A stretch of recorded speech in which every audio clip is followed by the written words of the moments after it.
Today, I'm sharing a multi-seasonal DIY that I guarantee you've probably never seen before. Stay tuned. Hey everyone, welcome to my channel. My name is Courtney. Today, I'm going to be sharing a bunch of my favorite multi-seasonal decor pieces. And one of these DIYs I created a couple weeks ago. And can I just say that after you make it, the storage for it is going to be awesome. You're not going to believe how you can decorate for a full year and not take up that much space. So let's get crafting.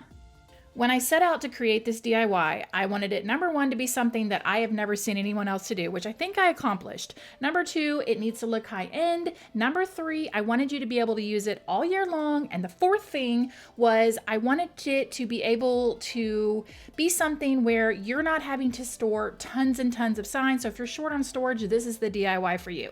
Now I'm going to be using two large canvases from Dollar Tree that I will break down, but you can go to Hobby Lobby and go to their 75% off, or even Michael's, and pick up some of the open frames or perhaps some of their frames they have on clearance.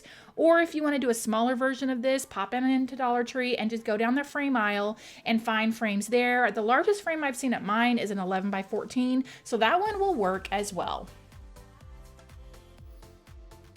With the frames broken down, I give it a very light sanding, and then on these canvases, the corners have those openings, and I'm not very fond of those. I just don't like it, so I'm going to use some wood filler to fill those in, let that dry, and then give it another sanding. And then also you might notice here in the corners there are still, there's one staple in each corner. The reason I didn't take those staples out is because I was going to have to kind of gouge into the wood. This wood is really soft, and I didn't want it to be all gouged up and mess with that.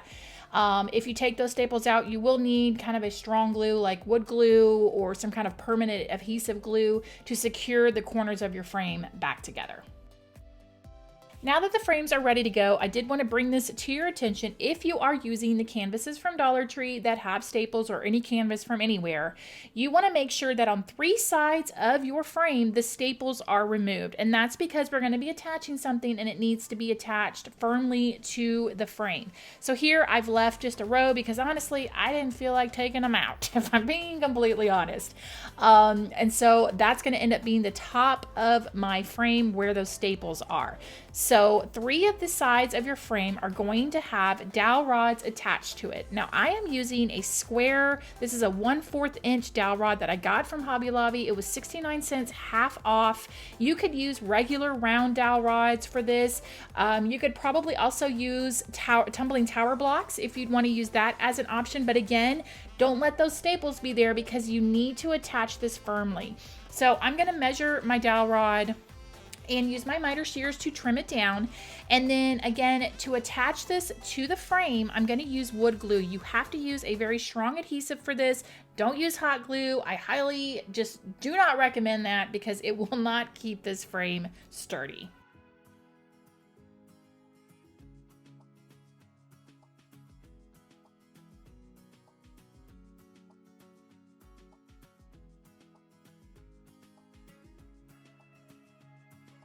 Once the dowel rods are attached to three sides of the frame and it's dried really well, run some wood glue along those dowel rods, place your top frame on top of that, and then again, weight it down and let it dry really good overnight. Next up is the design choice you'd like to go with. Three options here. You could leave it natural, paint it, or stain it. I decided to stain mine with some of the early American men wax stain. And now the secret supply that you need to buy in bulk is going to be foam board. So the foam board from Dollar Tree will slip perfectly into our frame. We left an opening, here it is right here, and that is where you're going to slide in and out your foam board signs. So what I needed to do was to figure out how big I need to make my sign. So the width of it is 19 1/4. I went ahead and trimmed my foam board down to that. And then to get the height of the frame, I just simply slipped it in there, marked it, and then cut off the extra foam board. With each foam board insert, you can get two signs out of it, one on the front, one on the back. So for mine, the first sign I'm gonna make is gonna be a multi-seasonal, like I'm sticking with here. So I'm doing a fall and a Christmas. I picked up this fabric from Hobby Lobby. I think they have the best seasonal fabric. but you could use things like contact paper, scrapbook paper, you could paint it. So lots of options of what you'd like to do with your foam board. I'm gonna trim down my fabric pieces to the right size, and then I decided for my lettering on the fabric, I am gonna go ahead and use my CRICUT and use iron on vinyl.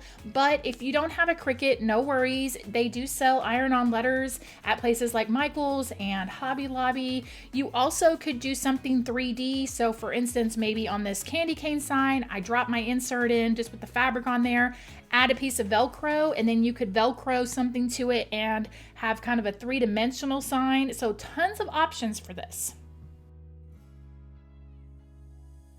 The last step here was just to take my fabric and attach it to my foam board. I'm using the Gorilla Glue adhesive spray. I love this spray because it is repositionable, so you can set down and then easily pull it up and shift things if you need to.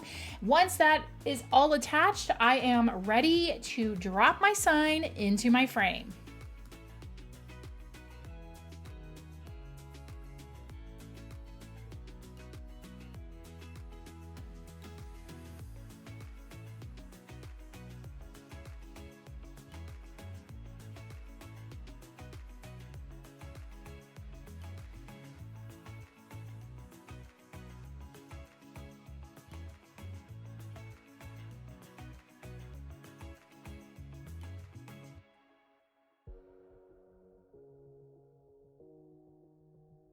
Now for this DIY, I wanted to make a countdown sign that you could use all year long, and I decided that I wanted to make my own solid wood sign, but you certainly could pick up something from Dollar Tree or Hobby Lobby that would work. Now this is a 1x6 that I trimmed down to about 6 inches long, and then I grabbed some trim pieces that I had in my scrap pile, and I trimmed 2 of the pieces to go on one end and then the other 2 pieces to go on the other. I'm just going to simply overlap them. I'm not mitering the corners or anything like that. So once the pieces were all cut and ready to go, I painted my board white and I stained my trim pieces with some of the dark walnut stain by Minwax.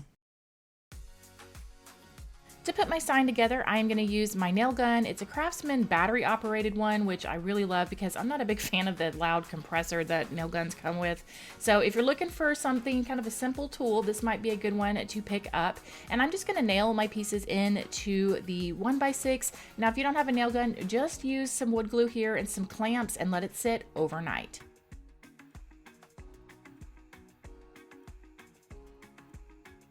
Now you want to either cut out a decal on your CRICUT that says Countdown 2 or grab some stickers from Dollar Tree, or especially I love Hobby Lobby stickers. They have a great sticker selection, so you could definitely pick up all the stickers you need there for this project. Grab some of the metal tags, and that's what you're going to use for the holidays. You'll put one holiday on one side, one on the other. So I've got a jack-o'-lantern on one side for a countdown to Halloween. The other side is going to have the Christmas tree, and I added the word Christmas, added the word Halloween as well. And you're just going to make as many of these as you'd like for all of the different holidays. Again, Hobby Lobby has some really fun holiday stickers, so I would definitely recommend checking them out if you don't have a CRICUT. Then once your metal tags are done, you want to make some number cards. And those, I'm just using some cardstock little tags that I had. I'm going to put numbers on them, and then you'll just use those and flip them as needed. I laid it out where I wanted to go and marked it, and then I will use my rotary tool to drill a little starter hole so that I can screw my hooks into the sign. And then once those hooks are in there, you're ready to hang up your signs and count down to pretty much anything you want. Halloween, Christmas, Easter, 4th of July, birthdays, anniversaries. It could be endless possibilities of what you count down to.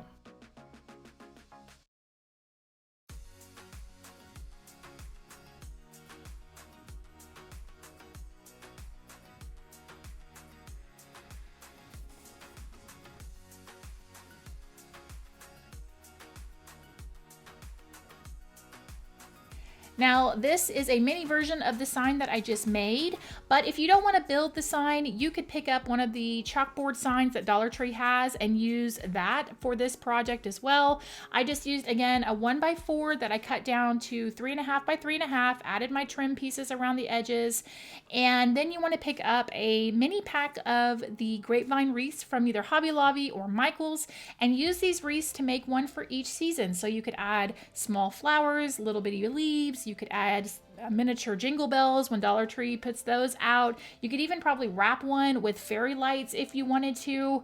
So add mini pumpkins, so many different options to make a little wreath. And this sign is perfect for maybe your desk at work or a tiered tray, a bookshelf. So lots of options, but a great way to kind of change out the wreaths. The wreaths don't take up a lot of space. You can throw them all in a little Ziploc bag to store them, but then you've got a sign that you can use all year long.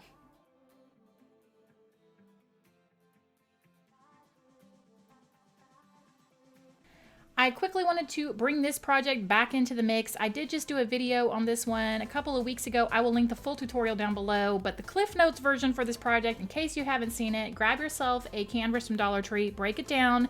You want to keep the wooden frame, but again, you could use any frame for this. Grab one of the boards in the crafter square, and you want to attach your frame to your board so you kind of make a little stand. I stained mine, and then I hung a little plant from it, but for multi-seasonal, you could hang an ornament. You could hang a little pumpkin, a heart. I mean, you could hang all kinds of little things. You could make a little mini sign and hang from it. So this is a great little piece to have that you could definitely change out with all the seasons.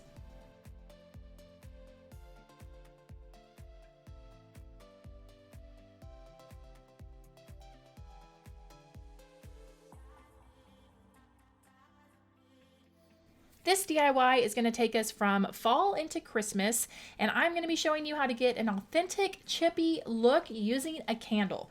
So to start, these are 2x3s that are cut down to 8 inches long.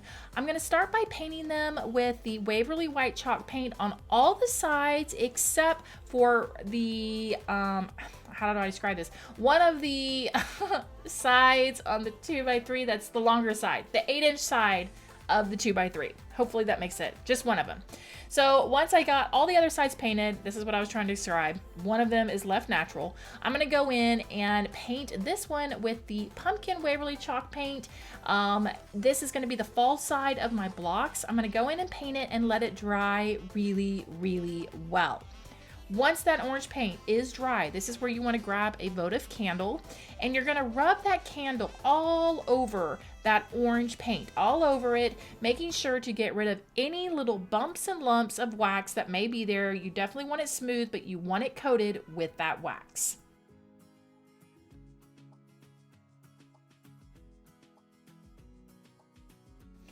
Now the wax is on there, you want to go in with your top coat. Now the orange is what's going to be the chippy effect coming through. So let's say if you were to dry brush this, whatever color you want as the dry brush, that is the base color. I hope that makes sense. So the orange is like as if you were painting, like if you painted something white and you went in and dry brushed with orange or dry brushed with brown. Your base color is the color that kind of shows through, and that's the chipped effect. So I'm going to take some white paint and paint this over the orange and the wax, let it dry till it's about pretty tacky, and then go in with one more coat of paint. Once that coat of paint is almost dry, pretty dry, don't let it dry completely, you want to take a scraper and you just want to start chipping away at the paint. Chip the edges, chip the corners, chip wherever you want it to be chipped, as much or as little as you'd like.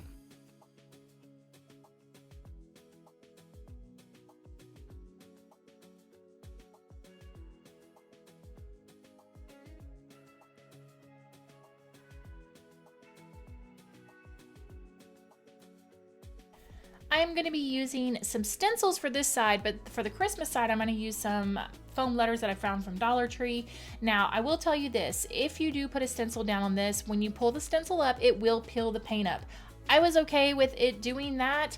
I wasn't sure exactly how much it would pull up, but I was okay with that. If you do not want any more of the paint to come off, then I would recommend sealing your block with some Mod Podge first, and then going in and putting your stencil down. I just cut these out on my CRICUT, but you could use stickers for this. You don't have to stencil it on if you don't want to.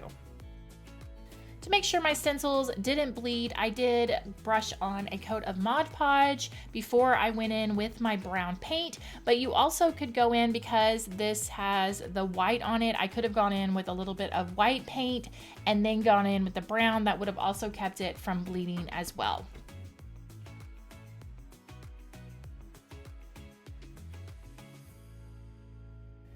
as you can see here, this is what it looked like after I pulled the stencils off, and you can tell that it did pull a lot of the paint off. I was okay with that. I knew it was going to pull some off. I wasn't sure how much. It did pull a little more than I was hoping for, but I was still very happy with how it turned out.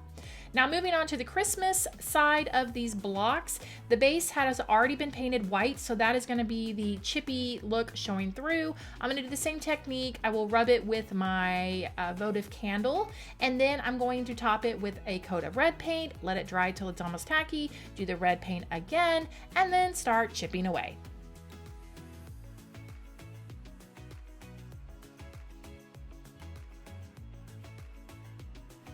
For the letters on this side, I did not want to use a stencil, so I grabbed a foam pack of letters from Dollar Tree and pulled out the letters to spell Merry Christmas, and I painted them with some black chalk paint. Now, Dollar Tree does sell the little tiny metal letters. That's another option that you could do as well, or you could just use regular stickers, whatever you want to do.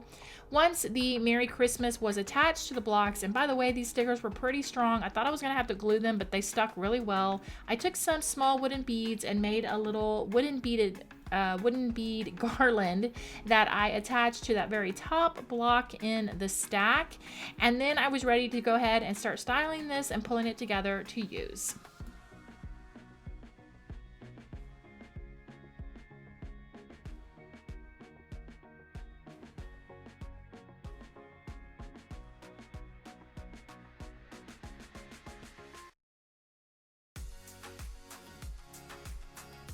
To style this for fall, I grabbed two different burlap ribbons, a lighter burlap brown and then a darker brown, and I pulled them up around and tied it off, added some Dollar Tree florals to the top, and then the fall side was ready to go. The Christmas side, I just kept simple, but again, you could pull burlap up around it, add some greenery to the top, add little Christmas trees, whatever you want to decorate this set of blocks.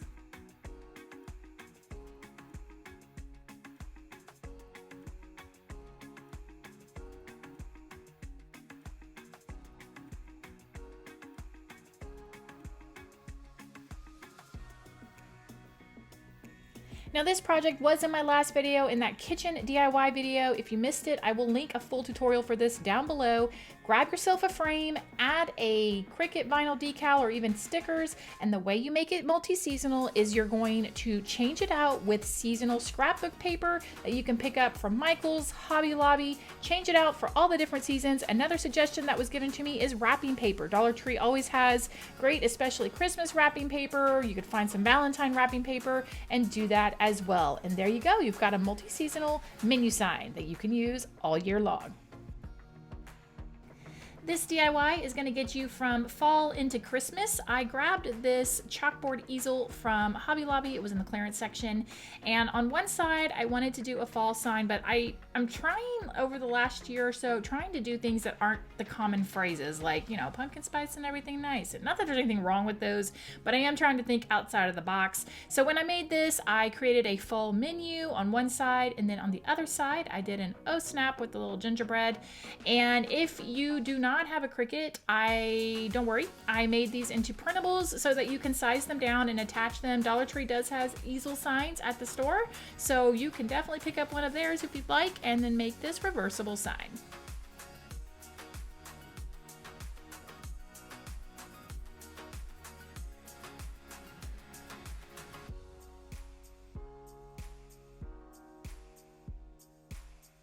And there you have it, a roundup of my favorite multi-seasonal decor pieces. Let me know down below which one of these DIYs was your favorite. Also let me know, when are you gonna start decorating for fall? I would love to know. Thanks so much for watching. Here are some more videos you might enjoy, and I will see you in the next one. Bye.